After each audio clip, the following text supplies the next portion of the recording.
सभी को नमो जिनानम। प्राकृत की कक्षा में पुनः आप सभी का स्वागत है।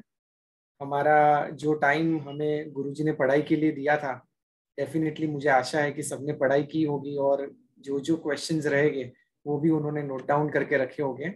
सो आज हमारे साथ गुरुजी जुड़े हैं। गुरुजी नमो जिनानम।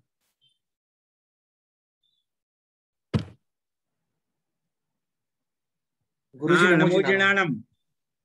हाँ। सो गुरुजी पुनः हम लोग प्राकृत क्लास में मिल रहे हैं और स्टूडेंट्स अभी जुड़ रहे हैं। 1-2 मिनट में सब जुड़ जाएंगे।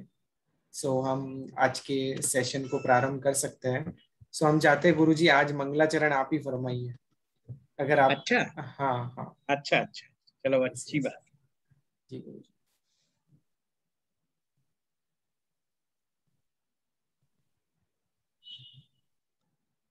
धम्मो मंगल मुक्किट्ठम अहिंसा संयमो तवो देवावीतं नमस्सन्ति यस्य धम्मे सयामणो देवावीतं नमस्सन्ति यस्य धम्मे सयामणो इंद सदबंदियाड़म तिहुवन हृद मधुर विशद बक्काड़म अंतातीत गुणाणम नमो जिणाणम जिद भवाणम नमो जिणाणम जिद भवाणम।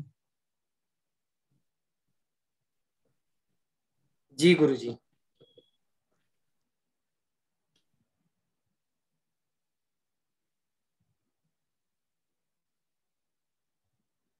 सो गुरुजी, आपने जैसे बताया कि आप एक बार डिप्लोमा का जो कोर्स है उसको गो थ्रू कराओगे और फिर हम जो क्वेश्चन पेपर है उसको देखेंगे प्रीवियस हाँ, ईयर्स के। हाँ, ठीक है।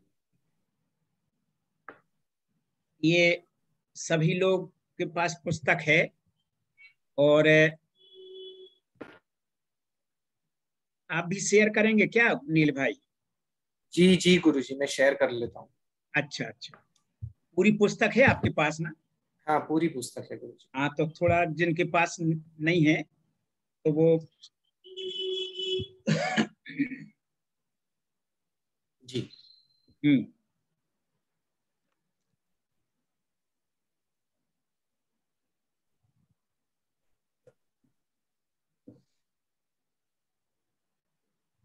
ये इंडेक्स रखूं गुरुजी? हाँ, ये इंडेक्स है, इसके बाद वाला पेज निकालिए।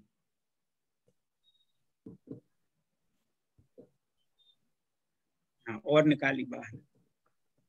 हाँ, बस बस बस, यही है। थोड़ा ऊपर करिए, थोड़ा ऊपर।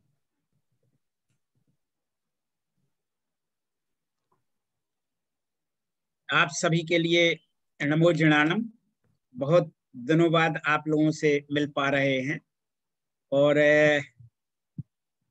इतने लगातार अपन लोगों ने 7 माह तक ये प्राकृत भाषा का ये पहले हम लोगों ने 2 महीने तक सामान्य प्राकृत के सब नियम, अनुवाद आदि सब को पढ़ाई की।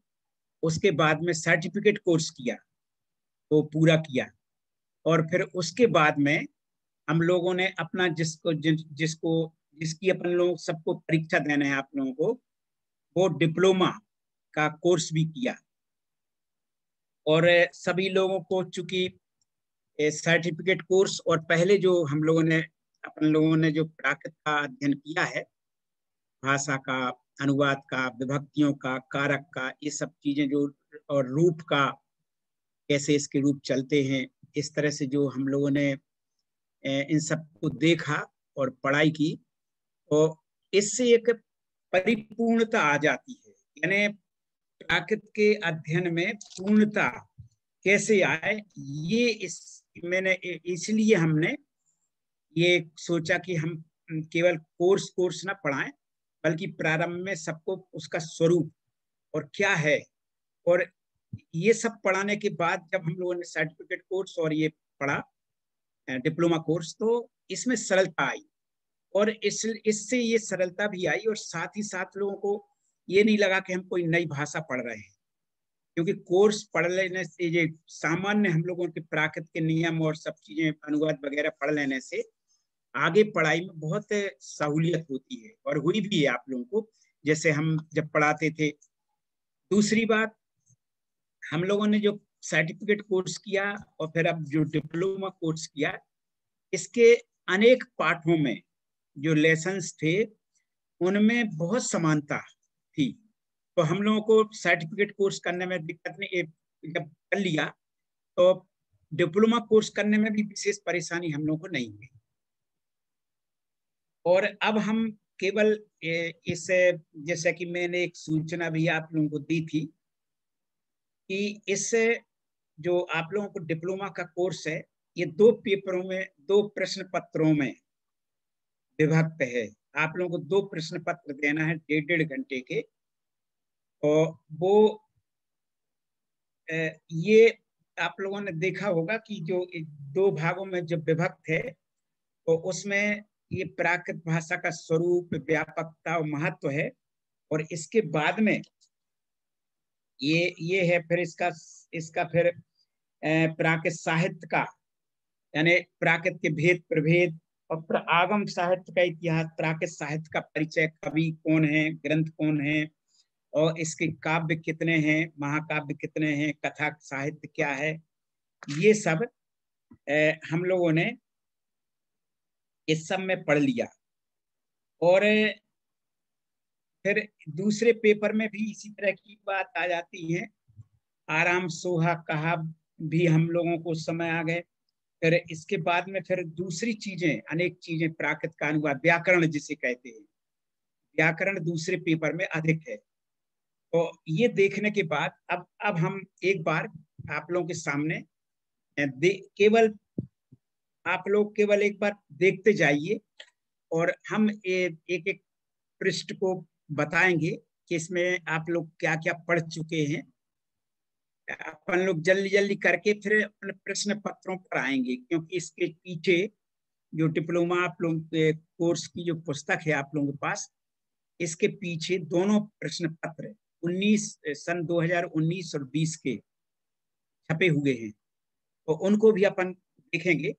तो पहले तो ये देख लें कि, क्योंकि मुझे तो ये विश्वास है कि जितना आप लोगों ने जिस गंभीरता से और जिस अच्छी उत्सुकता और उत्साह पूर्वक जो पढ़ाई की है, उससे आप लोगों को अब तैयारी करने में, प्राकृत के पेपर देने में कोई कठिनाई नहीं होगी। और हम तो यह भी सूचना आप लोगों को देना चाहेंगे कि जो लोग ये सोच चुके हैं या सोचे हुए हैं कि ठीक है हमें तो प्राकृत पढ़ना था सो पढ़ लिया, अब परीक्षा नहीं देंगे, परीक्षा की क्या जरूरत। कुछ लोग एक दो लोग में से हो सकते हैं, तो मैं उन लोगों से भी अभी भी ये हम उनको प्रेरणा देंगे और कहेंगे कि इस भूल में ना रहें और इस भ्रम में भी ना रहें कि आप लोगों को कुछ तैयारी परीक्षा में कोई कठिनाई जाएगी या ये है। क्योंकि मैंने ये देखा कि बनारस में भी हम लोगों ने जब परीक्षा ली तो कितने सारे लोगों ने उसका रजिस्ट्रेशन कराया, पर उनमें से कुछ लोगों ने ये डर करके परीक्षा नहीं दी कि पता नहीं क्या होता है, क्या आता है, क्या नहीं आता है। और जब उन लोगों ने प्रश्न पत्र देखे तो वो सब पछताए, जिन्होंने परीक्षा छोड़ दी थी वो सब पछताए कि अरे वो हो, हमारी तो बहुत बड़ी गलती हो गई, हम लोग ऐसा क्यों किया, अगर परीक्षा दे देते। और जब यहाँ पर सब अनेक लोगों को बहुत अच्छे अच्छे नंबर मिले, यानी मेरी समझ में 80% से भी ऊपर के ही नंबर प्राय कर सभी के रहे, और 90 से भी ऊपर के रहे कुछ लोगों को। तो यहाँ पर जब सब लोगों को, अनेक लोगों को गोल्ड मेडल और अनेक और दूसरे मेडल जब यहाँ प्राप्त हुए और बड़े अच्छा सम्मान किया गया यहाँ पे सब लोगों को, जब उनके मेडल आ गए और सर्टिफिकेट आ गए, तो तब उन जिन लोगों ने परीक्षा छोड़ी थी वो बहुत पश्चाताप हुआ उन लोगों को। और जब उन लोगों ने प्रश्न पत्र देखा तो उन लोगों को ये लगा कि यार ये प्रश्न पत्र तो हम बराबर कर सकते थे, थोड़ी सी मेहनत कर लेते, एक आध हफ्ते भी कर लेते तो भी हमारा कोर्स पूरा हो जाता था और परीक्षा दे देती। तो कोई भी परीक्षा के नाम पर डरे ना, आप लोग बिल्कुल बड़े उत्साह से पढ़िए और परीक्षा दीजिए। और जो परीक्षा ना देने का मन बना चुके होंगे उनसे भी पुनः पुनः अनुरोध करेंगे कि यहाँ आकर के फिर से अभी जो हम लोग इस कोर्स को दोहरा रहे हैं तो उसमें सम्मिलित होकर के फिर से अपनी जो आप लोगों ने पढ़ाई की हो उसको फिर से आप लोग तरोताजा कर सकते हैं। तो मुझे पूरा विश्वास है कि इसमें से जो भी है कोई भी परीक्षा नहीं छोड़ेगा और सब परीक्षा देंगे, और देखिएगा आप लोगों को कोई दिक्कत नहीं जाएगी, बहुत अच्छी तरह से आप लोगों का कोर्स होगा। तो अब हम यहाँ पर केवल सामने आप लोगों को बताते हैं, और जो जो भी आप लोग को मैंने एक सूचना भी भेजी थी कि जिनको कोई कठिनाई हो वो अपना लिख के भी हमें भेज सकता है या वो कर सकता है। तो जिनको खैर अब जो भी बात है अब यहाँ पे भी पूछ सकते हैं, मगर जब हम इसको बता देंगे उसके बाद में, जैसे जिस तरह के आप लोगों ने प्रश्न पत्र भी दोनों देखे हैं और जिस तरह के प्रश्न पत्र आते हैं बहुत सरल हैं, बहुत सरल। केवल एक दृष्टि रखिए, और उन जो मैं भी देख रहा था जब प्रश्न पत्र, तो मैंने कहा इतने सरल हैं, और केवल जिस प्रश्न जो जिस तरह का जो प्रश्न है आप लोग उसको उसके सामने पृष्ठ संख्या की ये प्रश्न का उत्तर इस पृष्ठ पर है, ये प्रश्न का उत्तर ये इस पृष्ठ पर है, इस तरह से पृष्ठ संख्या डाल लीजिए और देखिएगा। फिर आप लोग जब एक नजर से उनको देखेंगे और उनको पलटेंगे तो बहुत सरलता से केवल शब्द हैं, उनके अर्थ पूछते हैं, बहुत सरल प्राकृत पूछते हैं। केवल अनुवाद के नाम पे केवल ये पूछ लेंगे कि इस प्राकृत शब्द का क्या हिंदी है या उसकी संस्कृत है, या जो भी आप लोगों को जिस तरह से लिखना हो। तो मुझे ये सब चीजें आप लोगों को प्रारंभ में कहना थी, तो मैंने आप लोगों को बतलाई। और फिर जो भी आप लोगों की दिक्कत हो वो आप हमें जरूर करें, शेयर करें, हम आप उन सब का समाधान करेंगे। और ये एक दूसरे को, आप लोगों को पता है कि ये मतलब उन्होंने गंभीरता से पढ़ाई नहीं की, जिसने भी गंभीरता से पढ़ाई नहीं की, या जो पिछड़ गए, या जो ये सोच रहे कि अरे ठीक है क्या परीक्षा देना ही करना, आप सबकी जिम्मेदारी है कि एक दूसरे को प्रोत्साहित करें और कहें कि कोई कठिनाई नहीं, कोई परेशानी नहीं, अभी भी जुड़ जाए आप। ये 3-4 जो अपनी क्लास होंगी इनसे जुड़ जाएं, आप लोगों को सब रिवीजन हो जाएगा और सब चीजें आ जाएंगी। तो आप लोग एक दूसरे को प्रोत्साहित करें और परीक्षा दें, बहुत अच्छा है। क्या होता है कि एक हम लोगों को, आप लोगों को अपने बच्चों के द्वारा और दूसरों के द्वारा ये समझते हैं कि किसी परीक्षा के बहाने जो अच्छी कड़ाई से और अच्छी गंभीरता से और जो गहनता से, गहराई से जो पढ़ाई हो जाती है परीक्षा के बहाने कि हमें परीक्षा देना है तो कैसी तैयारी करना, वो उसका एक अलग ही आनंद है। और उसका ज्ञान का जो वर्धन होता है, ज्ञान जो बढ़ता है, उसका एक अलग महत्व है। और केवल एक दृष्टि से ठीक है हमें प्राकृत समझना था, समझ लिया, तो वो ज्ञान भी थोड़ा सा फिर धीमा धीमा ह्रास होने लगता है। तो आप लोग बड़े उत्साह से रहिए, करिए। देखिए अब आप लोग इस तरह से, अब हम एक एक पार्ट, जैसे नील भाई ये सामने ये शेयर कर रहे हैं, तो इसका पहला पेज है पर प्राकृत भाषा का स्वरूप और व्यापकता और महत्व। देखो तीनों बातें हैं।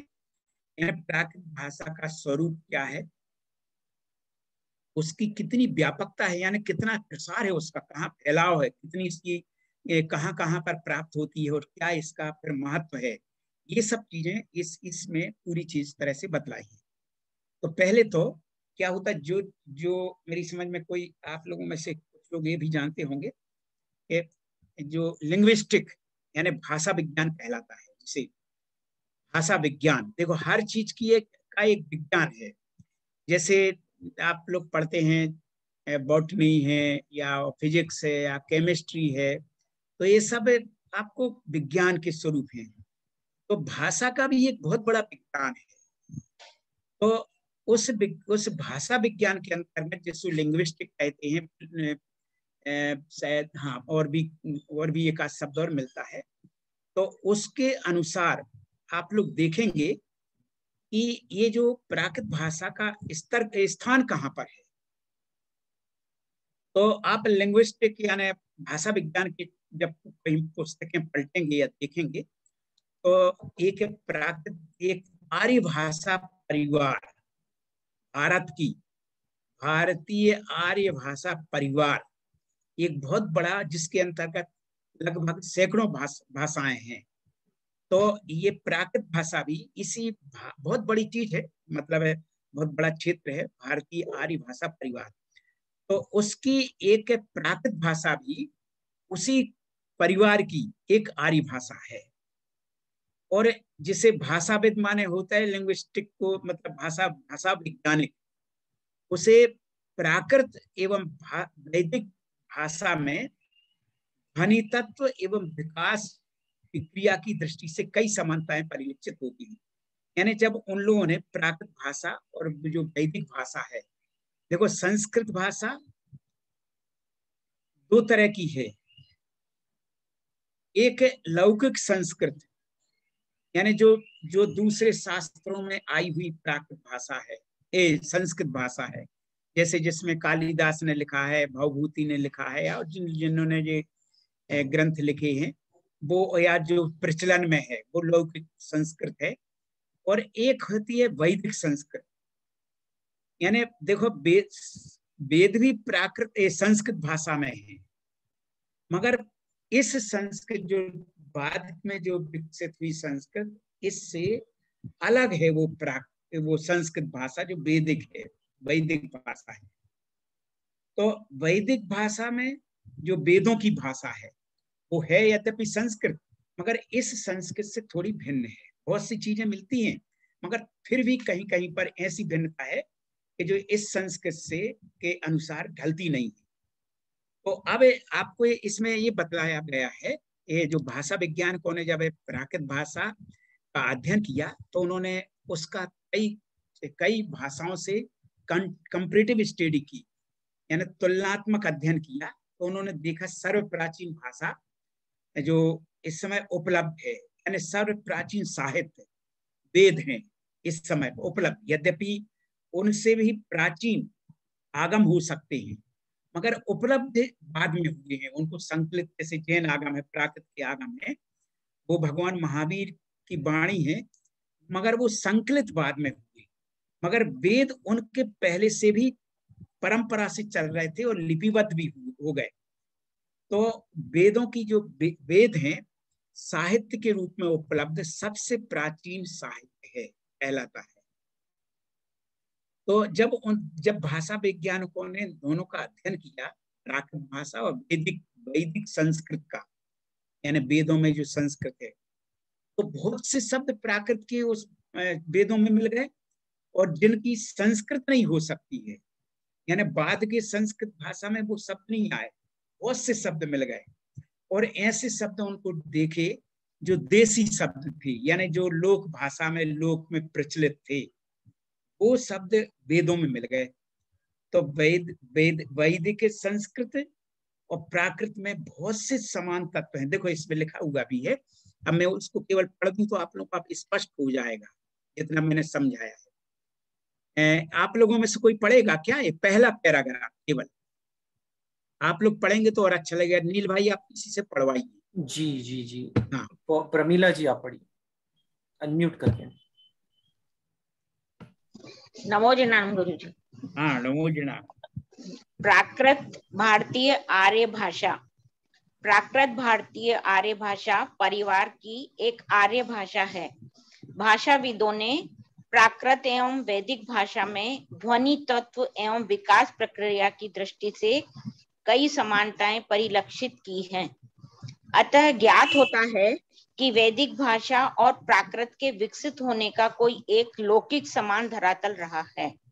किसी जन भाषा के समान तत्वों पर ही इन दोनों भाषाओं का भवन निर्मित हुआ है। प्रसिद्ध भाषाविद वाकर नागल ने कहा है, प्राकृतों का अस्तित्व निश्चित रूप से वैदिक बोलियों के साथ साथ वर्तमान था। इन्हीं प्राकृतों से परवर्ती साहित्यिक प्राकृतों का विकास हुआ है। देखिए जैसा हमने आप लोगों को थोड़ा भूमिका बताई, उससे आप लोगों को ये जो अभी प्रमिला जी ने पढ़ा है, आप लोगों को स्पष्ट हो गया कि ये जो वैदिक संस्कृत है, यानी वेदों की भाषा है, और प्राकृत है, ये बहुत सी चीजें समानताएं प्राप्त हुई हैं। मेरा इसमें एक लेख भी था, वैदिक संस्कृत और प्राकृत भाषा की समानता, जो एक मेरी समझ 10 वर्ष पहले हमने श्रवण बेलगोला में ही एक बहुत बड़ी कॉन्फ्रेंस हुई थी प्राकृत की, उसमें प्रस्तुत किया था। तो जब हम वो अध्ययन कर रहे थे तब मैंने देखा कि ये तो गजब की चीजें हैं। यानी प्राकृत भाषा का विकास, किसी लोग कहने लगते कि संस्कृत से सब भाषाओं का विकास हुआ, ऐसा नहीं है। ऐसे बोलचाल में जो भाषाएं प्रचलित थी उन्हीं से प्राकृत भाषा निकली, उन्हीं से वैदिक संस्कृत भी निकली। तो ये है कि लिखा इसमें इन्होंने अभी पढ़ करके बताया ना प्रमिला जी ने, कि अतः ज्ञात होता है कि वैदिक भाषा और प्राकृत के विकसित होने का कोई एक लौकिक, देखो लौकिक माने लोक भाषाओं का समान धरातल रहा है। दोनों का एक ही, यानी दोनों का जो विकास है एक ही से हुआ है, ये उनका कहने का मतलब है। तो क्योंकि प्राकृत का अस्तित्व निश्चित रूप से वैदिक बोलियों के साथ साथ वर्तमान था। यानी वैदिक वेदों में जो बोलियां लोक भाषा के जो शब्द प्राप्त हुए वो भी निश्चित रूप से वो प्राकृतों के अस्तित्व का अस्तित्व निश्चित रूप से वैदिक बोलियों के साथ साथ वर्तमान था, माने विद्यमान था। इन्हीं प्राकृतों से परवर्ती साहित्यिक प्राकृतों का विकास हुआ। बस ये बहुत अच्छी, इन्होंने कम शब्दों में बहुत अच्छी भूमिका यहाँ पे बता दी। अब हम ज्यादा आप लोग चूंकि सब चीजों को जान रहे हैं तो हम आगे बढ़ें, क्योंकि हम अभी ये कोर्स नहीं करा रहे हैं, केवल एक आप लोगों को स्मरण दिला रहे हैं। और जो कुछ चीजें देखिए बहुत छोटी छोटी चीजें पूछी जाएंगी आपसे, जैसे मान लीजिए यही मतलब यही पूछ लें कि एक प्रश्न इसी में से निकाल रहे, जैसे प्राकृत भाषा किस समूह की भाषा है, किस भाषा परिवार की भाषा है, यही प्रश्न पूछ सकते हैं। तो आप लोग को लिखना है कि प्राकृत भारतीय आर्य भाषा परिवार की एक आर्य भाषा है। इस तरह से कोई भी इन्हीं में से प्रश्न निकल आते हैं। अच्छा, अब हम लोग आगे बढ़ेंगे, थोड़ा आगे बढ़ाइए नील भाई। ये जन भाषा प्राकृत आ गई, ये आप लोगों को कई बार हो चुका है, मेरे इस पर व्याख्यान भी हुए हैं कि ये जो लोक में, जो ग्रामीणों में, जो शहरों में, नगरों में जो सामान्य बोली बोली जाती है, जैसे आपको बतलाएं, अभी भी बताएं, जैसे इसमें अपने तमिल के भी बहुत लोग जुड़े हैं, कर्नाटक के भी बहुत लोग जुड़े हैं, हिंदी के तो बहुत लोग हैं ही हैं, गुजराती हैं, राजस्थानी हैं, बहुत लोग हैं। तो आप लोग देखते होंगे कि हम लोग जो भाषा बोलते हैं उन्हीं जो विचार हम बोलते हैं, उन्हीं विचारों को यदि लिखना होगा तो हम लोगों की भाषा कुछ परिमार्जित हो जाए, ठीक है ना। क्योंकि मगर जो आप लोग बोलते हैं वो जनभाषा कहलाती है, उसे ही मातृभाषा भी कहते हैं। तो ये चीजें भगवान महावीर और बुद्ध ने ये बहुत बड़ी भाषाई क्रांति की थी, और उसके उन्होंने इस माध्यम से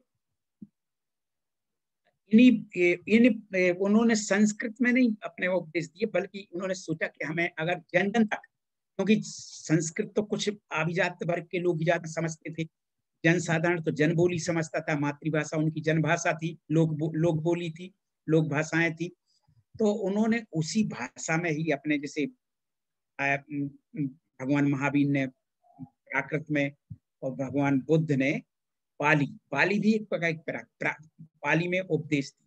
तो ये जन भाषाएं थी उस समय पे, तो सब लोगों को, छोटे बड़े सब लोगों को समझ में आती थी, ठीक है ना। तो ये है, जैसे आप लोगों ने अगर कभी जिस किसी ने अपने सामने, हमने कई बार उदाहरण भी दिए हैं, जैसे कालिदास ने एक बहुत बड़ा नाटक लिखा है अभिज्ञान शाकुंतला।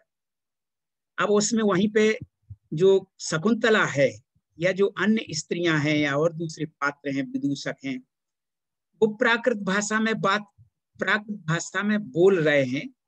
किसके लिए बोल रहे हैं? राजा के लिए या मंत्री के लिए कुछ कह रहे हैं कि देखो ऐसा ऐसा हुआ है, घटना कोई सुना रहा है, कोई बात कर रहा है, प्राकृत में बोल रहे हैं। मगर उसका उत्तर वो अगर वो देंगे राजा या मंत्री, तो वो संस्कृत में देते। इसका मतलब तो ये निश्चित हुआ ना कि उस समय पे प्राकृत हर कोई समझता था, क्योंकि प्राकृत में जिन्होंने, जैसे महिला पात्र या दूसरे लोग जो वहां बोल बोल के बता रहे, तो राजा भी समझ रहा है, मंत्री भी समझ रहा है प्राकृत, तो सब लोग समझते थे उस समय प्राकृत। मगर कुछ लोग, जैसे हम लोग, जैसे मान लीजिए अपन लोग जब आपस में अलग अलग गप्पेबाजी या चर्चाएं, कोई की घटना, कोई जब बहुत सी अपने एक बात की बात में करते हैं, तो आप लोगों ने देखा हो कि किसी तरह की उसमें भाषा का ज्यादा ध्यान नहीं दिया जाता। और वही जब हमें मंच पे बोलना होगा तो हम उसको बड़ी परिमार्जित रूप में, रिफाइंड रूप में बोलेंगे, ठीक है ना। अंतर देखो, अंतर हम यहीं से समझ रहे, यानी हमारी बोलने, आपस में बोलने चाल की भाषा दूसरी, बोली जो है, भाषा जो है वो दूसरी तरह की निकल रही, उसमें जो जो, जो परिमार्जन होके आ गया वो दूसरी आ रही है, भाषण दे रहे या लिख रहे, तो इसमें अंतर है। बस यही चीजें हैं। तो ये प्राकृत में ये हमारी मातृभाषा रही है, जिसे जनभाषा, लोक भाषा ये सब भी कहते हैं, ठीक है ना। तो ये चीजें, और फिर अभिव्यक्ति का माध्यम, देखो ये इसके आगे देख लीजिए, ये इसमें ये भी बता दिया उन्होंने कि जो जैसे मान लीजिए कि अशोक थे राजा या खारवेल थे, उन्होंने कुछ अपने लेख, शिलालेख लिखवाए, कुछ सूचनाएं लिखवाई, को उपदेश ले आए, कुछ नियम है, कुछ कानून है, ये सब चीजें जनता के लिए बताना थी। तो उन्होंने प्राकृत भाषा को ही चयन किया, क्योंकि उसको हर कोई पढ़ लेता था, समझ लेता था, ठीक है ना। हाँ, और ब्राह्मी लिपि भी उस समय हर कोई समझता था, इसलिए उन्होंने प्राकृत भाषा और ब्राह्मी लिपि में लेख लिखा है, सब चीजें, ठीक है ना। तो ये बात आई। अब अभिव्यक्ति का सबसे सशक्त माध्यम जो था, वो सभी उन्होंने, ये गाथा सप्तशती आप लोगों ने नाम अब तक खूब सुन लिया है, ये हाल कवि की है, जिसमें बहुत अच्छे श्रृंगार रस का, ग्रामीण श्रृंगार का, ग्रामीणों की जनजीवन का बहुत अच्छा वर्णन एक एक गाथा के माध्यम से दिया है। तो ये सब चीजें जो है उसी में निकल रही हैं।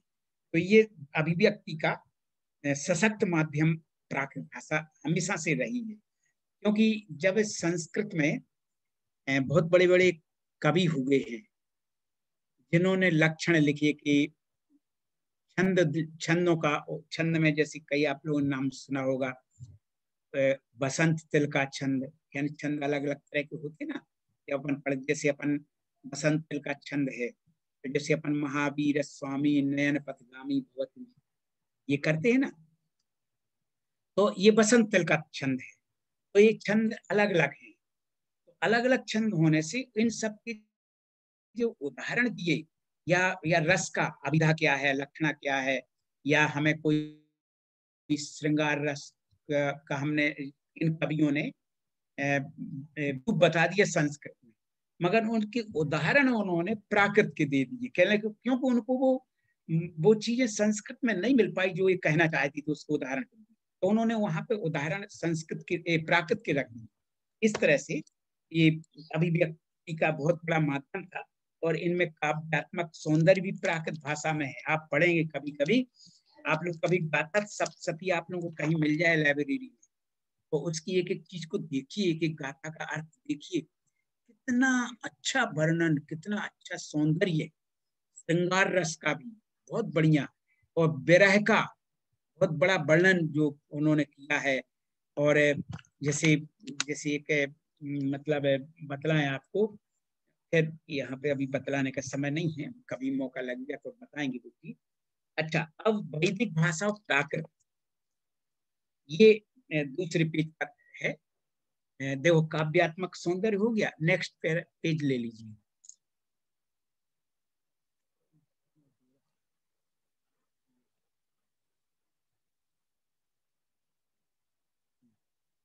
जी जी गुरुजी। हाँ देखो, ये केवल हम इसको पढ़ के सुना रहे हैं, वैदिक भाषा और प्राकृत।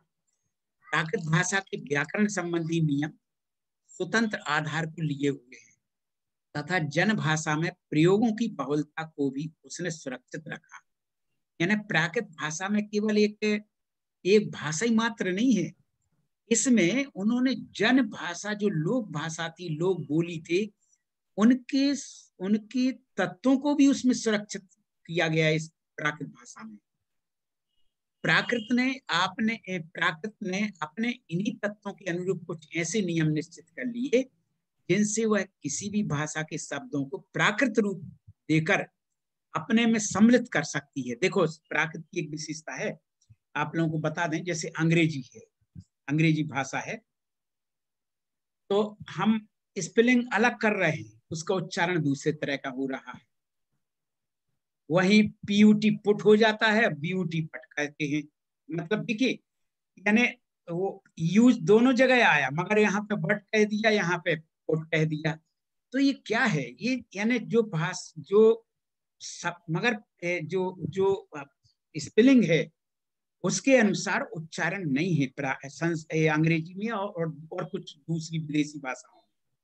आप लोग, कई लोग विदेश गए होंगे तो आप लोगों ने देखा कि अंग्रेजी यहाँ भी बोलते हैं, अंग्रेजी वहां भी बोली जाती है, मगर वहां की स्पेलिंग या बोलना ऐसा होता कि आधे शब्द मुंह में ही रह जाते हैं, तो उतना उनकी अभिव्यक्ति भी हो जाती, लोग समझ भी जाते हैं। तो इस तरह की कई चीजें हैं। मगर प्राकृत भाषा, संस्कृत भाषा, हिंदी भाषा ऐसी भाषाएं हैं कि, या आप लोग ऐसा नहीं, मैं हम ये भी नहीं कहेंगे, मराठी, तेलुगु, कन्नड़, ये सब भाषाएं भारतीय जो बात की भाषाएं अपनी जो मैंने यहीं पे विकसित की भाषाएं हैं, ये भाषाएं ऐसी हैं कि जो शब्द लिखा होगा, जैसा लिखा होगा, उसका उच्चारण उसी तरह का ही होगा। बल्कि हम लोग कभी कभी ऐसा भी करते हैं कि कभी कुछ शब्द मतलब आप लोग कभी फिल्म जगत में या कहीं पे जाएं और ऑडिशन वगैरह दें, तो उच्चारण का एक एक शब्द, आप लोगों को उर्दू का उच्चारण जो होता है, या उसमें जो नीचे नुक्ता आता है, अगर उसको भी छोड़ देंगे तो आप कहेंगे आपका उच्चारण ठीक नहीं। तो ये उच्चारण, तो जिस शब्द का जैसा लिखा हुआ है बिल्कुल वैसा ही उच्चारण प्राकृत, संस्कृत, हिंदी और अन्य भाषाओं में मिलेगा। ऐसी उपलब्धियां, ऐसी विशेषताएं अन्य दूसरी विदेशी कई भाषाओं में नहीं मिलेगी। ये चीजें हैं। तो ये कह रहे हैं कि अब ये इन्होंने कह दिया कि वह यही प्राकृत भाषा की सजीवता और सर्वग्राहिता, यानी सभी जगह इसको इस तरह से सजीवता माने बिल्कुल जीवंत भाषा, यानी आज भी बिल्कुल उसी तरह से बोली जाती है, वही अर्थ निकलता है, वही है जो भगवान महावीर के समय निकलता था, कोई बदला नहीं है।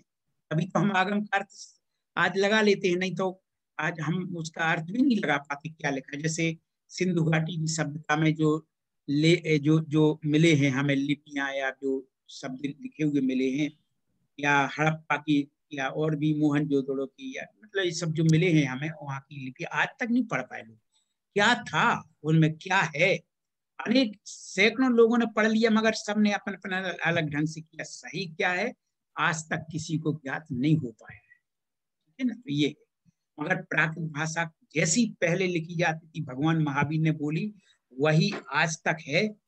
और ये सर्व जगह, सभी जगह है, पूरे देश चले जाएं चाहे विदेश चले जाएं, यानी हम अगर यहाँ पे जो गाथा जिस तरह से उच्चारण से पढ़ रहे हैं, वही उच्चारण चाहे अमेरिका चले जाएं, चाहे जापान चले जाएं, चाहे कहीं भी चले जाएं, वही उसका उच्चारण करते ही हैं।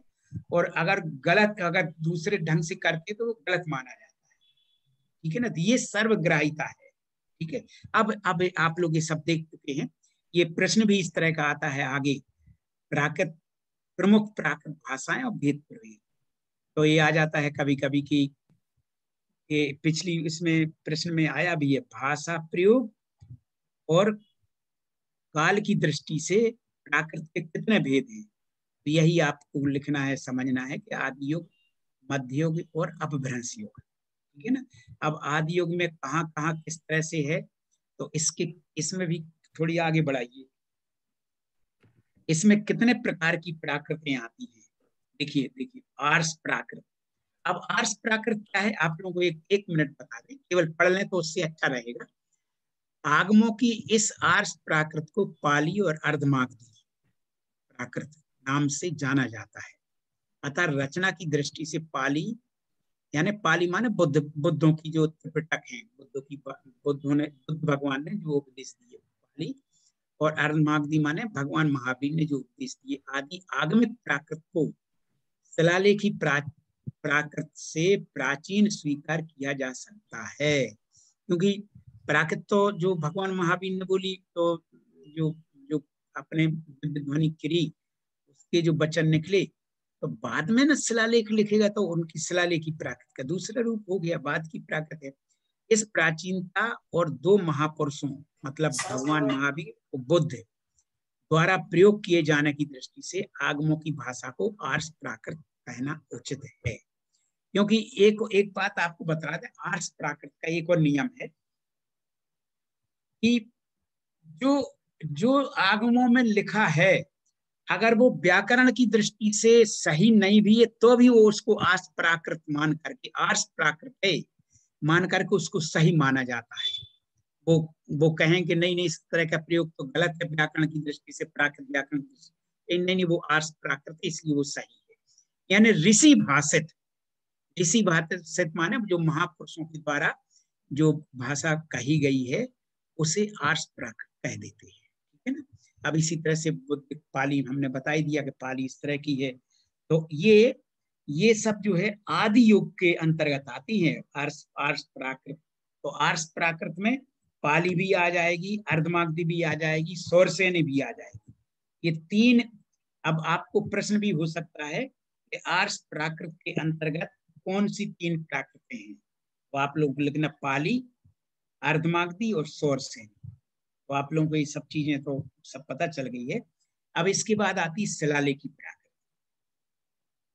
दूसरे नंबर पे। हाँ देखिए आगे शिलालेखी प्राकृत। तो ये कह रहे हैं कि शिलालेखी प्राकृत के प्राचीनतम रूप अशोक के शिलालेखों में प्राप्त होते हैं। ये शिलालेख ईसवी पूर्व यानी 2021 चल रहा है अपना, तो उससे भी 300 वर्ष पूर्व यानी लगभग 2300 वर्ष के ईसा पूर्व 2300 वर्ष के लगभग देश के विभिन्न भागों में अशोक ने ये शिलालेख खुदवाए थे। और फिर इसके बाद सम्राट अशोक के बाद लगभग ईसा की 4वीं शताब्दी तक प्राकृत में शिलालेख लिखे जाते हैं, जिनकी संख्या लगभग 2000 है। खारवेल का जो कलिंग नरेश खारवेल था, जो उदयगिरी खंडगिरी में हाथी गुफा लेख है जिसके विषय में आप लोग बहुत समझ चुके हैं, वो आंध्र राजाओं के प्राकृत शिलालेख साहित्यिक और इतिहास की दृष्टि से बहुत महत्वपूर्ण लेख हैं। ये शिलालेखी प्राकृत। अब एक प्राकृत ऐसी है जिसे निया प्राकृत कहते हैं। निया प्राकृत माने जैसे अफगानिस्तान है, चीन है, तुर्किस्तान है, यहाँ भी जो लेख मिलते हैं, आप लोगों ने देखा कहाँ पर जो बहुत बड़ी बड़ी बुद्ध भगवान की मूर्तियां तोड़ी गई थी ना, सरकार ने जो मुस्लिम कंट्री बन गया है उसने तुड़वाई थी, बामिया ने क्या था जो भी, तो उसमें जो नीचे लेख लिखे थे वो सब निया प्राकृत थी, वो भी प्राकृत के लेख थे, मगर उसका नाम जो उस समय थी थोड़ा सा अंतर हो जाता है। जैसे निय मतलब इस बात का पता निय प्रदेश यानी चीन, तुर्किस्तान और आसपास के प्रदेशों की लेखों की भाषा से चलता है जो प्राकृत भाषा से मिलती जुलती है। अब आता है धम्मपद की प्राकृत। देखिए सब प्राकृत के भेद चल रहे हैं। यानी धम्मपद तो आप लोगों ने देखा होगा, बहुत प्रसिद्ध है, जैसे कि हम लोगों का जैसे अब तो समरसोत्तम हो गया प्राकृत का ग्रंथ। तो जैसे पाली का कौन सा ग्रंथ था, यानी बौद्धों की प्रतिनिधि ग्रंथ था धम्मपद। तो एक जो पाली भाषा में लिखा है वो अलग है, और एक धम्मपद ऐसा मिला है जो प्राकृत में है। पाली भाषा में लिखा हुआ है, पाली भाषा में लिखा हुआ धम्मपद प्रसिद्ध ग्रंथ है, किंतु प्राकृत भाषा में लिखा हुआ एक और धम्मपद भी प्राप्त हुआ है, जिसे बीएम बरुआ और एस मित्रा ने सन 1921 यानी 100 साल पहले में कलकत्ता से प्रकाशित किया। यह खरोष्टी लिपि में लिखा हुआ गया था। इसकी प्राकृत का संबंध पैशाची प्राकृत भाषा से, पैशाची प्राकृत आप लोगों को देखा है, ये है। और एक है, अब आता है 5वीं अश्वघोष के नाटकों की प्राकृत। तो ये सब चीजें हैं, आप लोग इसको पढ़ लीजिएगा। यानी अश्वघोष के अनेक नाटक हैं, ठीक है ना। तो उसके जो प्राकृत है वो करीब मेरी समय 13-14 नाटक मिलते हैं।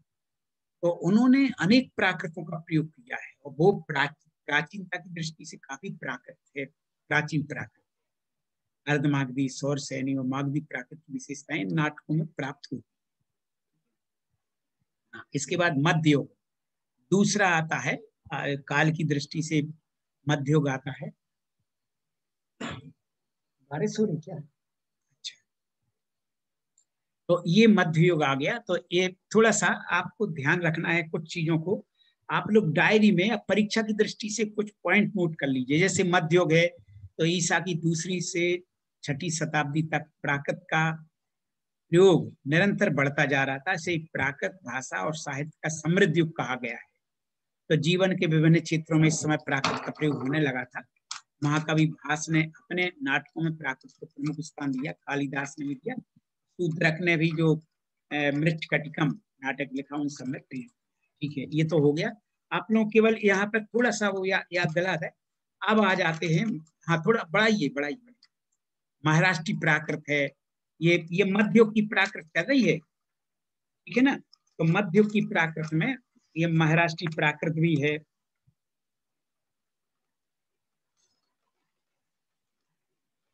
एक मिनट, हाँ, और हाँ इसके प्राकृत पूछा जाता है कि मध्ययुग में कितने प्रकार की प्राकृत थी। तो आप लोगों को 3 प्रकार की प्राकृत लिखना है, महाराष्ट्री प्राकृत, मागधी प्राकृत और पैसाची प्राकृत, ठीक है ना, ये चीजें। अब और आगे बढ़िए। अब इसके बाद प्राकृत एवं अपभ्रंश ये आ जाता है। आप लोगों ने देखा होगा कि प्राकृत भाषा का निरंतर विकास होता गया, यानी आज जो और आज भी हो रहा है। प्राकृत भाषा को ये मत समझ लेना कि ये प्राकृत केवल जो हो थी, जो आगमन में मिलती वही प्राकृत है। यानी प्राकृत भाषा का विकास होते होते आज जो हिंदी है, मराठी है, गुजराती है या और दूसरी भाषाएं हैं, वे सब प्राकृत भाषा के विकास है। यानी वो प्राकृत, उनको अब प्राकृत भाषा ना कह के वो कहने लगे हैं क्योंकि सरलता की ओर, भाषाएं हमेशा सरलता की ओर बढ़ती है। जैसे प्राकृत को पढ़ेंगे आप लोगों ने पढ़ी है, अपभ्रंश भाषा को पढ़ेंगे तो और भी सरल लगेगी। फिर और की बात पुरानी, जैसे मान लीजिए कि ये जो तुलसीदास ने रामायण लिखी है उस भाषा को पढ़ेंगे तो, और पंडित बनारसी दास जी ने या दूसरे जो अपने प्राचीन भजन मिलते हैं उन भाषा को पढ़ेंगे तो और भी तो लगता है ये सब देखो भाषाओं का धीरे धीरे विकास हो गया और अच्छी आज की हिंदी भाषा आई। अब प्राकृत और आधुनिक भाषाएं देखें, यानी प्राकृत और आधुनिक भाषाएं जो है ये इस दृष्टि से देखेंगे। देखिए अपना समय भी थोड़ा सा हम इसको करते हैं यही पूरा, और क्योंकि अभी और भी केवल एक बार में तो बता नहीं पाएंगे, हम थोड़ा सा प्रश्न पत्र की ओर बढ़ते हैं और आप लोग इन सब चीजों को पढ़ लेंगे। यानी आधुनिक भाषाओं का विकास भी प्राकृत और अपभ्रंश, फिर अपभ्रंश से ही सब भाषाओं का विकास हुआ, ये इसमें बताया गया है।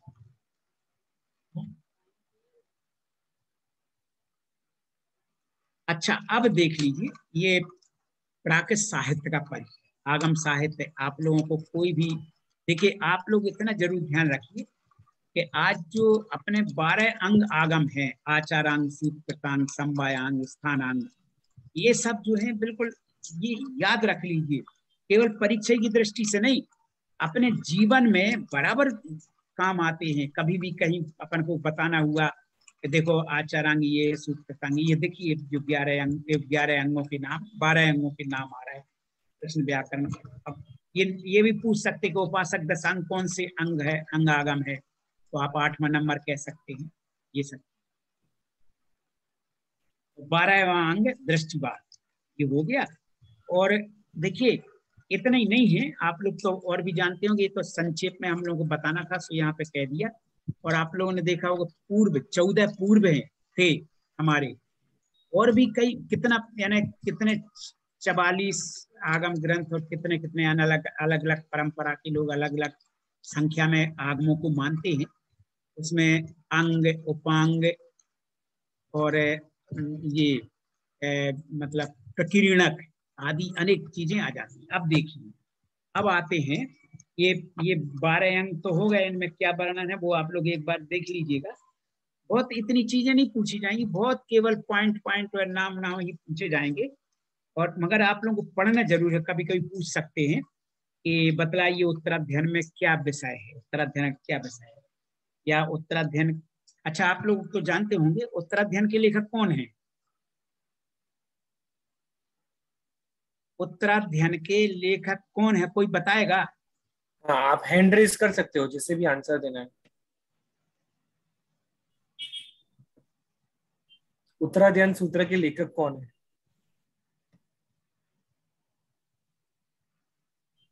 हाँ, नम्रता जी बोलिए। हाँ, प्रणाम गुरुजी। हाँ हाँ, नम्रता जी। महावीर स्वामी जी। बहुत सुंदर। लेखक नहीं कहलाएंगी, ये उनकी अच्छा। अंतिम देशना है, इसका कोई लेखक नहीं है। आप लिख सकते कि इसका कोई लेखक नहीं है, ये भगवान महावीर की अंतिम देशना है। देशना माने उनका प्रवचन है, उपदेश है।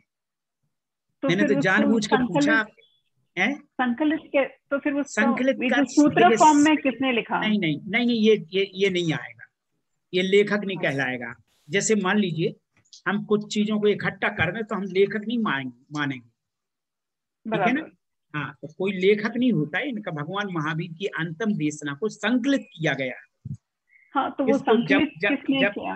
नहीं नहीं, ये अरे ये तो पूरी वाचना हुई ना। बल्भी में जो देवर्षि गणित, बल्भी में देवर्षि गणित, सुनी बल्भी में जो पाटन के पास है गुजरात में, वहां पर जो बल्भी नगर में जो देवर्षि गणित क्षमा श्रवण के आचार्य के सानिध्य में जो अंतिम आगम वाचना हुई, उसमें जिन जिन को उत्तराध्ययन के जितने सूत्र आते उसको संकलित कर दिया गया। तो इनका कोई लेखक नहीं होता, लेखक तो 10 वैकालिक का है।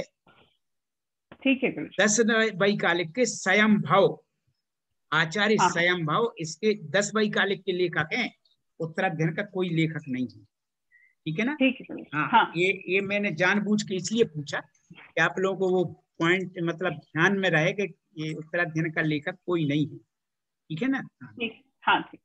अब 10 वैकालिक देखो, ये तो सब विषय हैं, तो इन लोगों को आप इसके विषय देख लीजिएगा, क्योंकि कभी कभी पूछ सकते हैं एक केस में क्या वर्णन है, 10 वैकालिक में क्या वर्णन है, उत्तराध्ययन में क्या वर्णन है। फिर आता है सौरसैनी आगम साहित्य, और सौरसैनी आगम साहित्य में सठखंडागम को आप लोग पढ़ लीजिए, कसाय पाहुड़ को पढ़ लीजिए, इसके विषय पढ़ लीजिएगा। इसकी थोड़ी सी कहानी है सठखंडागम के पुस्तकारूढ़ होने, उसको देख लीजिएगा। फिर देखिए ये कसाय पाहुड़ सुक्त में, जो कि गुणधर स्वामी द्वारा रचित है, आचार्य गुणधर स्वामी, उसमें ये इतने चैप्टर हैं, 15 अधिकार, ये उनके वर्णन। फिर इसके बाद में आचार्य कुंद के ग्रंथ आ जाते हैं, प्रवचन सार, समय सार, बढ़ाते जाइए। फिर तिलोपनलती ये आचार्य यति वृषभ द्वारा रची गई है, और भगवती आराधना शिवार्य।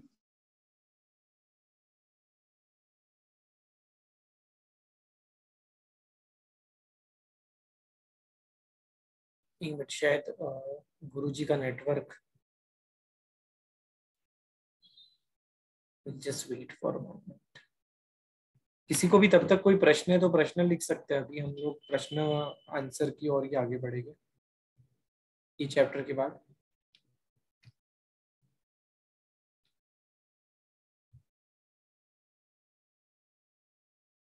गुरुजी,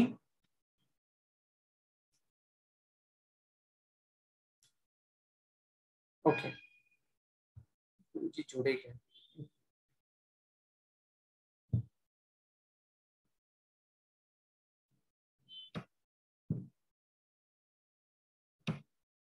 ओके, तो गुरुजी जुड़े तब तक के लिए मैं आप सबको कह देता हूँ कि एग्जाम हमारी 29 को होगी, और हमारा टाइमिंग जो है एग्जाम का वो 2 to 5 आफ्टरनून में। सो आपको क्वेश्चन पेपर मेल किया जाएगा, को प्रिंट आउट लेनी रहेगी उसकी, तो उसके लिए आपको आधे घंटे का टाइम दिया जाएगा, यानी 1:30 को आपको मेल भेज देंगे कि जिससे आप प्रिंट आउट ले सको और आपके पास टाइम रहे। तो वो प्रिंट आउट लेना है, और उसके अंदर ही आंसर शीट भी है, यानी आपको प्रिंट आउट ही लेना है और उसके अंदर ही लिखना चालू करना है आंसर्स, और आपके पास 3 घंटे का समय रहेगा। और जैसे ही आपका कंप्लीट होता है वैसे आपको उसकी फोटोज खींच के पीडीएफ बना के, वो पीडीएफ को क्या नाम देना है वो सब इंस्ट्रक्शंस दिए जाएंगे, तो वैसे ही आपका रोल नंबर है, नाम है, वैसा डाल के आपको पीडीएफ भेजना रहेगा, मेल करना रहेगा। तो ये प्रोसीजर रहेगी।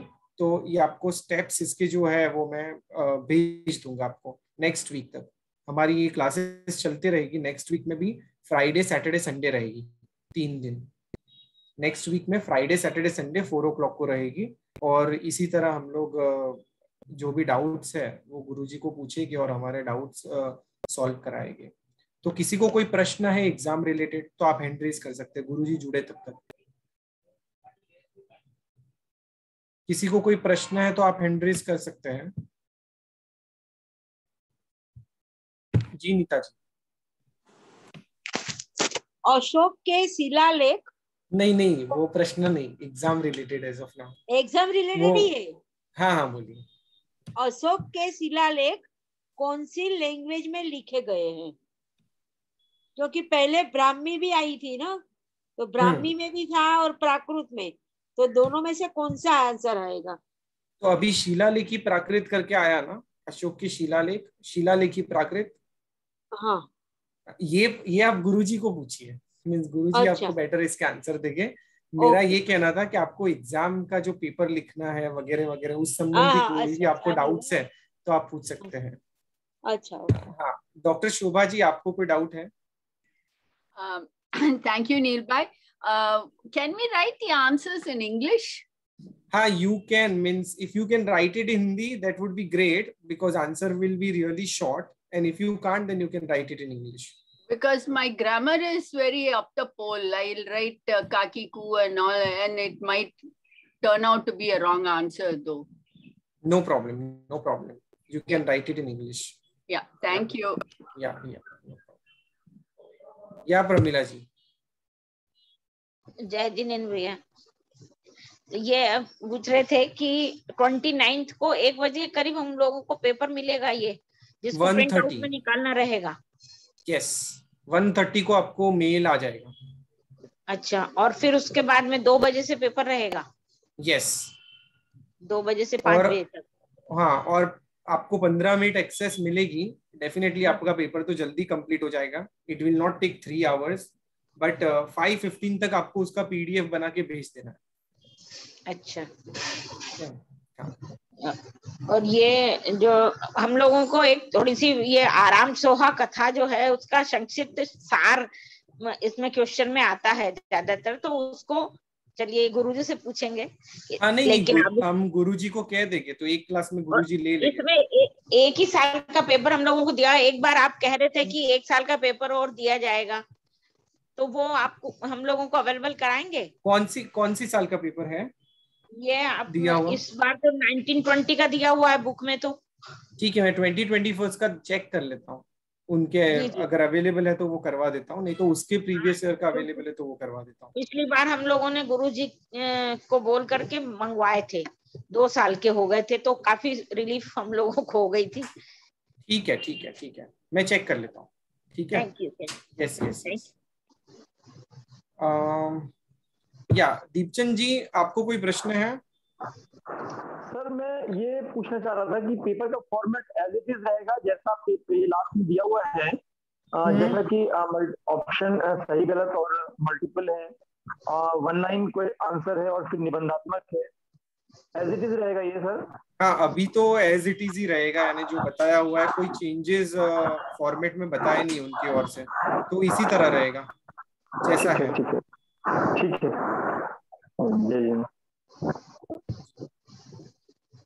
और किसी को कोई प्रश्न है? नम्रता जी आपको प्रश्न है? नहीं, मुझे अभी नहीं कुछ। ओके, ठीक है। एक प्रश्न और पूछना है मुझे। जी। ये पेपर हम लोगों को अपने घर से ही वो करने हैं? पिछली बार को गुरुजी ने हमको एक सेंटर दे दिया था, तो वहां पर हमको पेपर दिए थे करने नहीं, को। ये बार आपको घर से ही करने हैं। और आपको बता दूं, अच्छा है आपने प्रश्न पूछा कि आपको जूम पे कनेक्ट होना है, ठीक है, 2 बजे। और हाँ। इसी तरह हम लोग जूम पे कनेक्टेड रहेंगे और सबके कैमरा ऑन रहेंगे और अच्छा सबको साथ में ही एग्जाम देना है, ठीक है। तो बेसिकली आपका ऑनलाइन मॉनिटरिंग होगा, ऐसा नहीं है कि मॉनिटरिंग नहीं होगा, तो हमें उसी हिसाब से आपको लिखना है। तो आपको कैमरा वगैरह सेटअप करके रखना है, ऐसे इंस्ट्रक्शंस आएंगे कि आपको कैमरा उस तरह सेटअप करना है, then you have to write exam, ठीक है। हाँ हाँ ठीक है। Thank you. हाँ जी गुरुजी, आप अनम्यूट कर सकते हैं।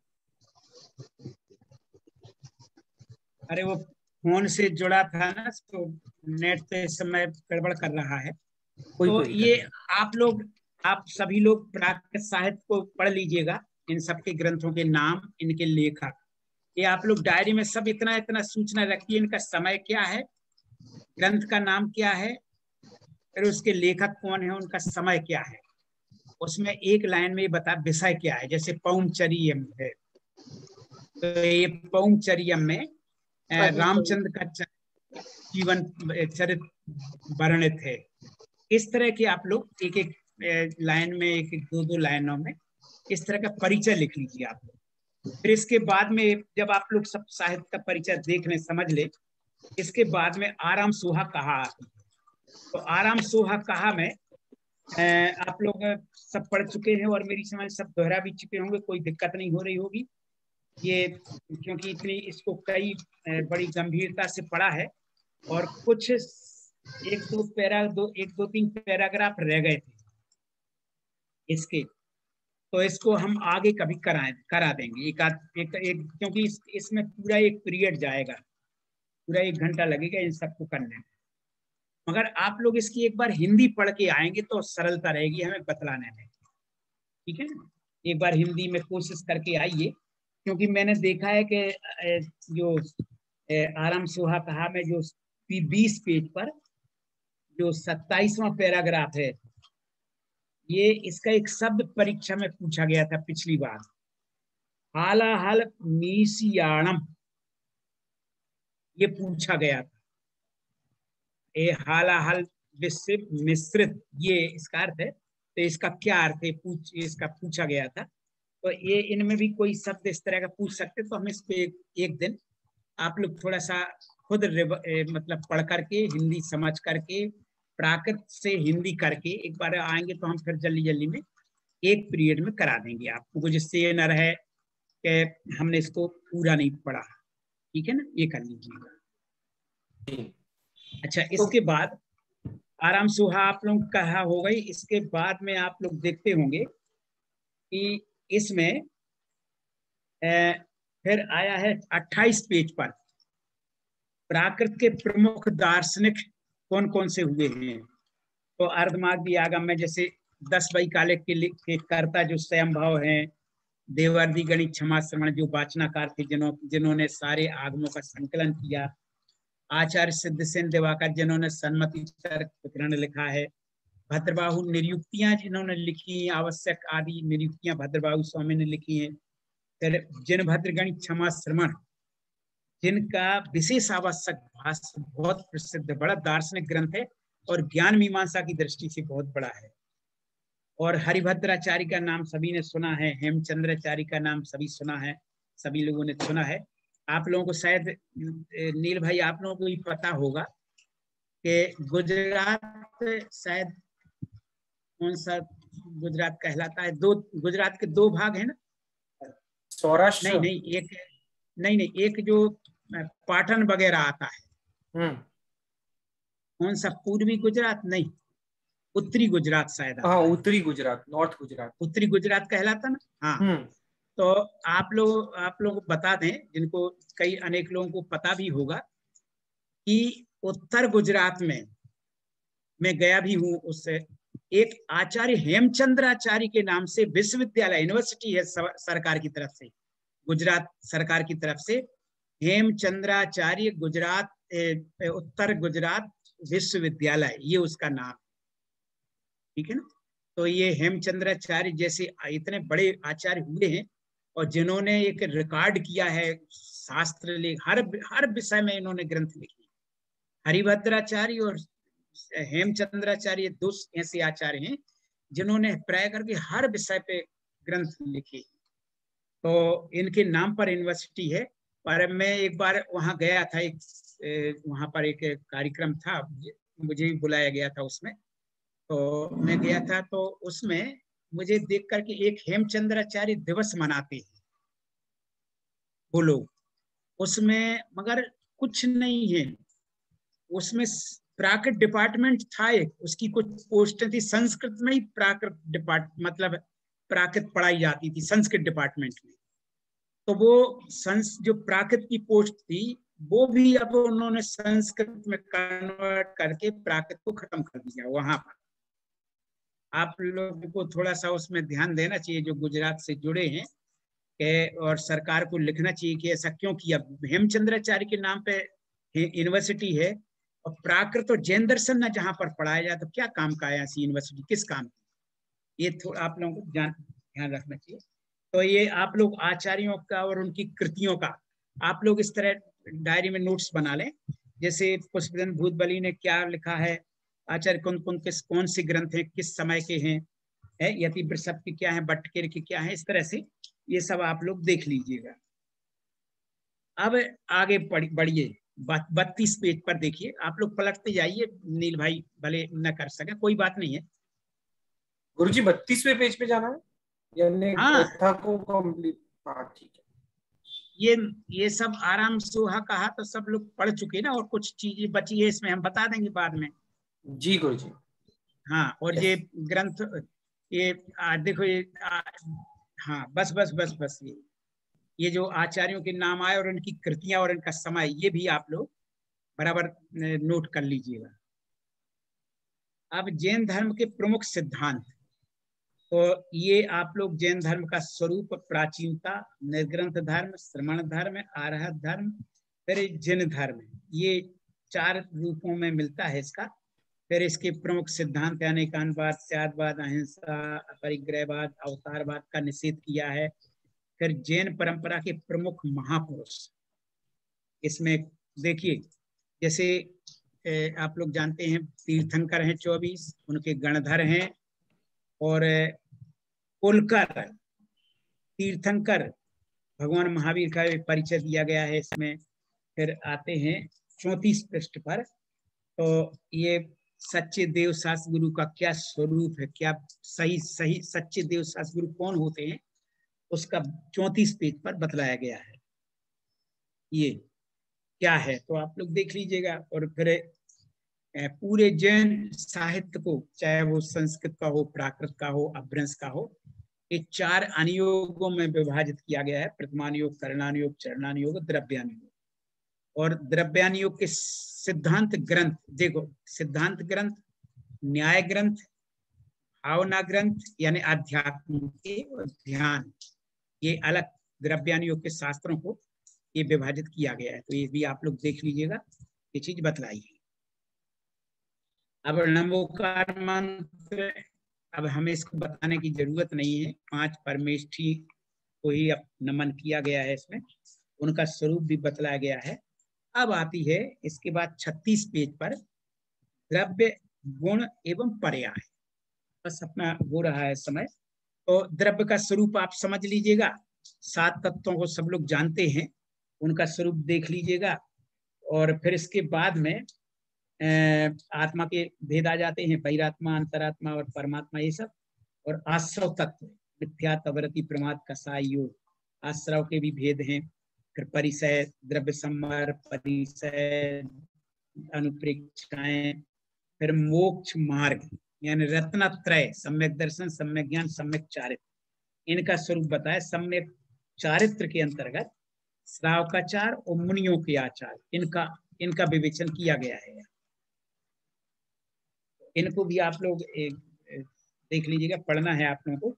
और फिर इसके बाद में कुछ निबंध आ गए, जैसे हिंसा मतलब क्या है, हिंसा का क्या स्वरूप है, सप्त व्यसन है, 5 पाप हैं, और फिर हिंसा कितने प्रकार की है, ये 44 पेज पर बतलाया है। फिर रात्रि भोजन है, 10 धर्म, रात्रि भोजन और 10 धर्म, ये 45 पेज पर बतलाया है। और फिर इसके बाद में मुनियों के आचार, श्रवणों का आचार क्या है, तो ये 28 मूल गुणों में फिर उसमें कितनी समितियां, एक समितियां 5 समिति, 5 महाव्रत, फिर नवदा भक्ति को क्या कहलाती है, फिर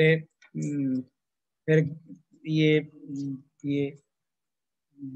फिर इसके बाद 3 गुप्ती तपों का विवेचन है, 12 प्रकार के तप हैं उनका विवेचन है।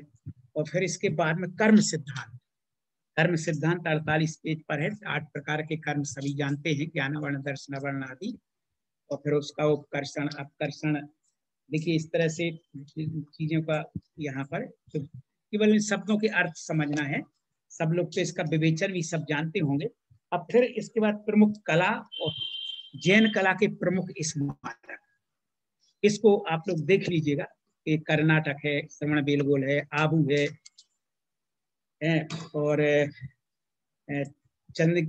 फिर इसके बाद में इसी में चित्तौड़गढ़ है, माउंट आबू है, गिरनार है, ऋषभदेव केसरिया जी हैं, इनका वो किया गया है। खजुराहो है, देवगढ़ है, शत्रुंजय पालीताना जिसको कहते हैं, वो भी इसमें बतलाया गया है।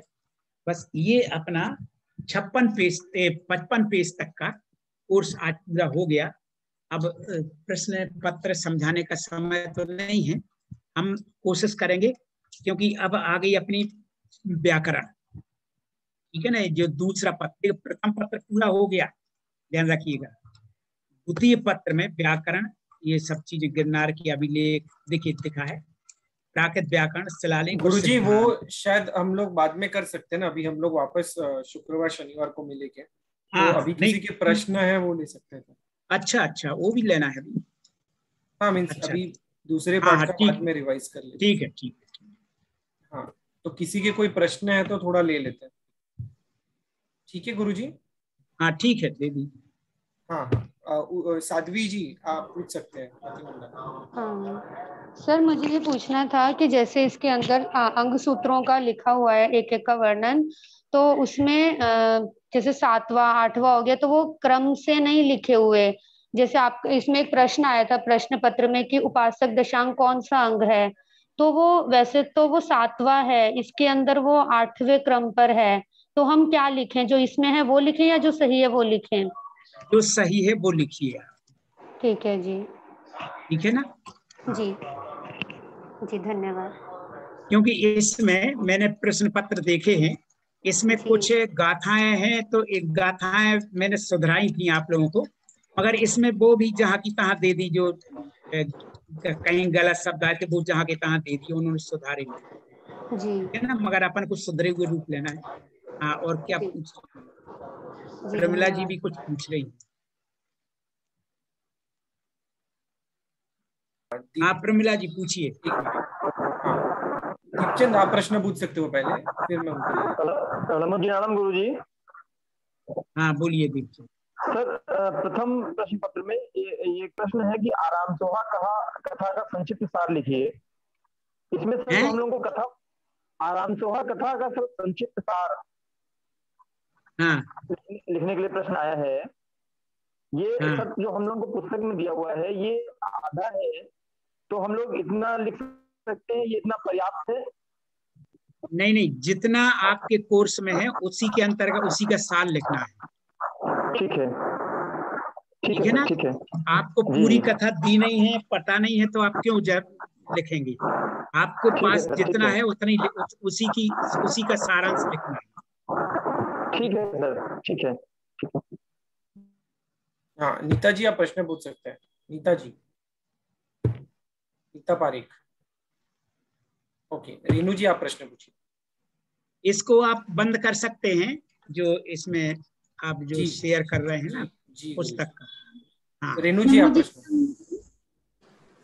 रेनू जी के प्रश्नों के बिना तो क्लास हो ही नहीं सकती। नमो जी नानम मोदी। हाँ सादा है आपको। हाँ जी सर। हाँ बोलिए।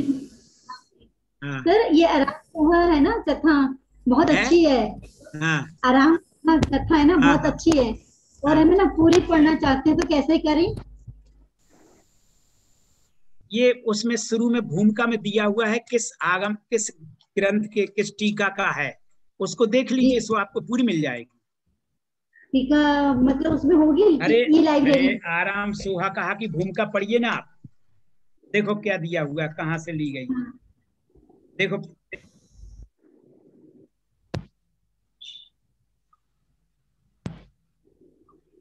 देखो संग तिलक सूरी का। हाँ जी। हाँ तो ये इन्होंने भी इसको इसमें है सम्यक सप्तती में किया हुआ है इन्होंने। हाँ हाँ, बस उसको देख लीजिए, हरिभद्राचार्य की है, उनकी संग तिलक ने टीका की है, तो बस उसमें मिल जाएगी आपको। देखो आवश्यक निरुक्ति, जैसे जैसे आपको बताएं, आवश्यक निरुक्ति ग्रंथ है जो श्वेतांबर परंपरा का है, उसमें सैकड़ों कथाएं हैं प्राकृत में, सैकड़ों। एक अभी जैन विश्व भारती में समणी कुसुम प्रज्ञा जी ने उसी पे पूरा काम किया है, उनकी लिखाई, उनकी पुस्तक ही निकल गई, आवश्यक निरुक्ति की कथाएं, ठीक है ना। हाँ, इस तरह टीका देखिए, प्राकृत के अर्धमागधी प्राकृत आगम की टीका साहित्य बहुत महत्वपूर्ण है। उसका जो ये अपरंपार है, मतलब ये समझ लीजिए, इतनी कथाएं, इतनी सूक्तियां, इतनी अच्छी अच्छी बातें हैं कि गजब का, अगर पढ़ते जाएं तो पढ़ते ही जाएंगे। रस आता है और एकाग्रता होती है उससे। हाँ हाँ, बहुत बहुत महिमा है भाई, ये अगाध ज्ञान भरा हुआ है अर्धमागधी आगम साहित्य में, इसके व्याख्या साहित्य में। देखिए देखिए अंग उपांग, फिर टीकाएं, तो फिर भाष्य है ना, टब्बा टीका, कितनी कितनी प्रकार की टीकाएं सिर्फ की गई है। इससे तो प्रॉपर क्लास होनी चाहिए लगातार, अच्छा लगता है। अब आप लीजिएगा अपने गुरुजी। हाँ बोलिए। अशोक के शिलालेख कौन सी लैंग्वेज में लिखे गए? तो शिलालेख ही ब्राह्मी। अरे सुनिए, हाँ बोलिए। शिलालेख ही प्राकृत है और ब्राह्मी लिपि है। ब्राह्मी लिपि। हाँ, भाषा और लिपि में अंतर करके चलिएगा आप लोग। भाषा जो बोली जा रही है, जैसे जैसे मान लीजिए कि आप लोग प्राकृत की गाथाएं हैं, आप लोग उसको इंग्लिश में भी लिख सकती हैं, है ना, मगर भाषा तो उसकी प्राकृत कहलाएगी ना। लिपि आप किसी भी लिपि में लिख लीजिए, उन्हीं को तमिल में लिख लीजिए, उन्हीं को गुजराती में लिख लीजिए, उन्हीं को किसी में चीज में लिख दीजिए। तो अशोक के शिलालेख ही प्राकृत है और लिपि उसकी ब्राह्मी है। अच्छा, ठीक है ना। हाँ, नमो जी नाम गुरु जी। हाँ नमो जी। जी जी। मंगल जी, आप प्रश्न पूछ सकते हैं, आपको अनम्यूट करना पड़ेगा।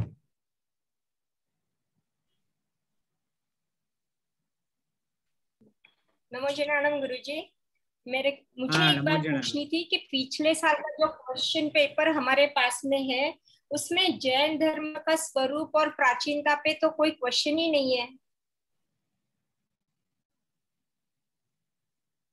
मतलब प्रश्न नहीं है? हाँ, कोई प्रश्न ही नहीं है उसमें, तो सिर्फ एक जगह पे वो आचार्य के गुण पूछे गए कितने बस, और पंच परमेष्टि के नाम, कोई अदरवाइज कोई क्वेश्चन नहीं है।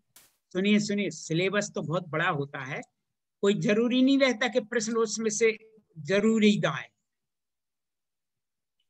एक वाक्य में भी पूछ सकते हैं, वो पूरे पाठ में एक वाक्य को पूछ सकते हैं कि इसमें प्राचीनता की दृष्टि से क्या है, या कुछ भी चीज को। तो कोई जरूरी नहीं कि जो सब पाठ में दिए हैं सबके प्रश्न जरूरी नहीं है। एक पाठ के कई प्रश्न भी कर सकते हैं, कई पाठ छोड़ भी सकते हैं, ठीक है ना। हाँ, मगर आपको तैयारी सब चीज की रखना है। नहीं, और मुझे इतना विश्वास है। हाँ बोलिए बोलिए। एक्चुअली क्या दिक्कत क्या है? एक भी क्वेश्चन नहीं था ना, तो मुझे लगा कि ये है कि नहीं एग्जाम कोर्स में तो सब है। नहीं कोर्स तो सब रहेगा। हाँ, अब जैसे मान लीजिए 5 परमेष्टि को आपको पढ़ा दिया, अब किसी परमेष्टि का नहीं पूछे तो कहा कि ये ऐसा तो नहीं कि कोई परमेष्टि का सिलेबस में ही ना हो, ठीक है ना। आपने 5 परमेष्टि का स्वरूप पढ़ा, कोई जरूरी नहीं कि आपसे पांचों परमिस्ट्रियों की किसी ना किसी को परमिस्ट्री को पूछा जाए, कोई छोड़ भी सकते हैं, ठीक है ना। हाँ ठीक है ना, आपको कोई अब तो नहीं कोई। हाँ ठीक है। और देखिए प्रमिला जी बहुत देर से पूछ चाह रही। प्रमिला जी आप पूछ सकते हैं। गुरुजी इसमें एक क्वेश्चन आया है कि वसुनंदी श्रावकाचार ग्रंथ में आहार दोष का भी वर्णन है, तो हम लोगों को ग्रंथ में तो यहाँ पर आहार दोष का वर्णन इन्होंने अलग से तो दिया नहीं है। 5 हम लोगों को इसने टॉपिक दिए हैं, जुआ, मध्य, मधु, मांस, चोरी। तो इसमें क्या लिखेंगे, ये तो रॉन्ग आप है लिख कि दीजिए, नहीं आप लिख दीजिए कि नहीं है। अच्छा नहीं, लेकिन उन्होंने ग्रंथ शब्द लिख दिया, वसुनंदी श्रावकाचार ग्रंथ में। हाँ तो ग्रंथ में आहार दोष का भी वर्णन है, तो ग्रंथ का तो हमको नहीं पता है, वो हम बता देंगे आपको अगले उसमें, ठीक है ना। हाँ जब प्रश्न करेंगे तो नहीं, जब वो प्रश्न करेंगे तो हम उसमें बता देंगे, हम पूरा ग्रंथ देख करके आपको बता देंगे उसमें है कि नहीं। अच्छा ठीक है ना। और एक इसमें ये क्वेश्चन आया है कि अशोक का शासन लिपि, तो आपने उस समय हमको नागरी लिपि बताई थी। नहीं नहीं नहीं नहीं, सुनिए सुनिए सुनिए, आप एक बात का ध्यान रखिएगा, दक्षिण भारत मतलब कर्नाटक में शासन को शिलालेख बोलते हैं, ध्यान रखिएगा। शासन लेख मतलब शिलालेख। जी जी। देखो नीता जी शायद जानती होंगी, क्योंकि इसमें ऑप्शन यही है, हिंदी नहीं, है, नहीं, बिल्कुल, अरे कन्नड़ है, बिल्कुल, प्राकृत है और ब्राह्मी है, नागरी लिपि नहीं लिखा है। हाँ बिल्कुल बिल्कुल, वो तो आप शासन माने शिलालेख। हाँ तो ब्राह्मी लिपि लिखेंगे फिर इसमें आंसर। हाँ बिल्कुल यही लिखना ही है, ब्राह्मी लिपि लिखनी। वो प्रश्न हम अलग से करेंगे। गुरुजी जो आगे क्वेश्चन पूछा प्रमिला जी ने उसका आंसर हाँ है, क्योंकि वसुनंदी श्रावकाचार में मधु दोष, मध्य दोष, मांस दोष आया तो आहार दोष आ ही गया ना, वो आहार दोष का ही तो पार्ट है।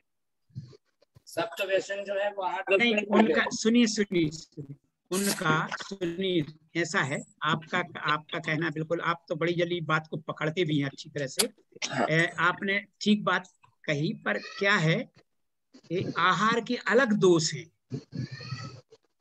ठीक है। आहार के नहीं तो वो दोष अलग हैं, ये मध्य मांस मधु के अंतर्गत नहीं आएगा, ठीक है। आहार के दोष अलग हैं, ठीक है ना, वो हम बता देंगे अगले उसमें। ठीक है पंडित जी जी ये आराम सोहा कथा का सारांश कम से कम कितना पेज का होना चाहिए गुरुजी? ऐसे तो बनाओ तो बड़ी कथा है, वो तो उसको लिखते ही चलो। आप तो जल्दी उसको ससुराल भेज दीजिए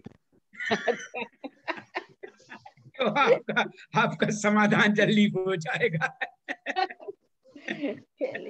फिर भी कम से कम 2 पेज तो लिखना पड़ेगा गुरुजी। हाँ जरूर जरूर जरूर। अरे आपको सुनिए, आपको चिंता करने की जरूरत नहीं, वो उतनी खाली पेज देंगे, उतनी जगह प्रश्न देंगे, उसके नीचे खाली पेज देंगे, उतनी भरिए आप, उतनी भरिए आप। और ज्यादा थोड़ी कम जगह हो तो आप जल्दी उसको जन्म कर दीजिए, उसको जल्दी कठिनाइयों से उबार दीजिए, राजा के साथ कर दीजिए बस। कोर्स बहुत लंबा है, पढ़ने में इतना समय नहीं। अरे नहीं बिल्कुल तो है ही है। अरे आप तो परीक्षा दे चुकी हैं सर्टिफिकेट कोर्स की, आप तो देख रही हैं कितना सरलता से होती है ना गुरुजी। आपको तो गोल्ड मेडल मिला था। नहीं लेकिन वो मिला था उस समय, इस समय पढ़ने का समय नहीं मिल रहा। चलिए ठीक है ना। तो हाँ वासुकी जी आप प्रश्न पूछ सकते हैं। वासुकी जी अनम्यूट कर दीजिए। हाँ आप अनम्यूट हो गए। हाँ जी, नमो जिनानम। हाँ वासुकी जी बोलिए जी। इन क्वेश्चन पेपर 19-20 के इसमें उत्तम कितने हैं? अरे उत्तम ये कितने हैं और 4 है? हाँ चत्तारी लोगोत्तमा, छत्तारी लो 4 मैं 10 उत्तम। नहीं चत्तारी लोगोत्तमा बस। ओके जी ओके जी। और वासुकी जी 1 मिनट, हमारा एक प्रश्न का उत्तर दीजिए। वहाँ आपके यहाँ या आप बताइए कि वहाँ पर शिलालेख को क्या बोलते हैं? यहाँ कलवेट तमिल में। आप तो बहुत कलवेट्टे बोलते। अब हम वो नहीं पूछे, शासन लेख बोलते कि नहीं? हाँ शासन लेख बोलते हैं।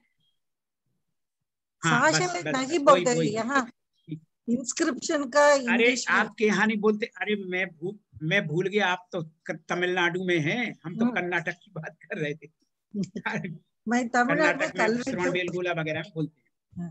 हाँ ठीक है, मुझे एक विनती है, वो मांस दोष वर्णन का विवरण लिखिए, कुछ मधु दोष, कुछ लोग उसे प्रिपेयर करने तो हमें भेज देंगे, पूछती हूँ मैं पढ़कर ऐसा लिख दूंगा। ठीक है ठीक है ठीक है। कुछ लोग प्रिपेयर करेंगे ना जी, उसे मुझे भेज दो तो मुझे इजी रखेगा। जी जी, अरे सुहास जी के पास रेडी है सबको।